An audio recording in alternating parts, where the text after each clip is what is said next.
today, especially with you, we really want to focus on what are the most impactful changes. So we're gonna really dig deeper into the changes that are impacting just the finances and the stars. Oh, definitely. Yeah, and especially with these final rules, they really kind of piled up, and it was almost like there were final rules that happened before COVID and then they were delayed because of COVID, and then they just kind of rolled out into this kind of big snowball effect that we see happening over time.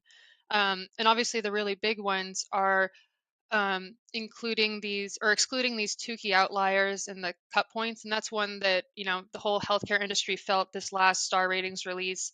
And that had a huge impact with a lot of star rating or a lot of contracts seeing them drop.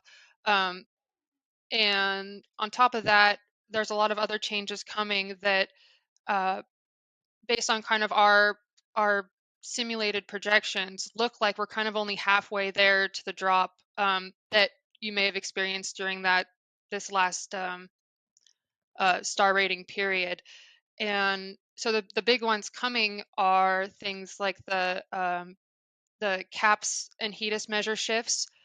That one alone, that creates a lot of movement at the contract level, but on average, it doesn't have a huge impact Mhm. on how much stars will drop. But the really big ones coming are the HEI rewards and shifting from the current reward system that rewards you if you have kind of consistently high quality measure scores, shifting from that to rewarding contracts that have kind of the highest uh, level of care to these people with social risk factors, which at the moment are defined by being low income, dual, disabled.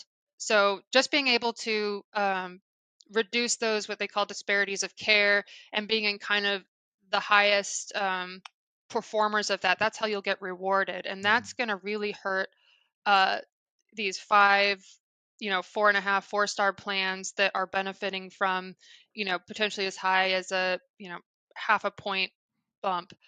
And what we're seeing there is kind of once that comes into play, uh, that's going to drop it almost to the magnitude that we felt with the Tukey outliers in terms of kind of an average drop. And then What obviously there's some that are going to benefit, that they don't currently have a reward and now they are going to have a reward, but it's going to really hurt um, those high perform those currently those contracts with high star ratings.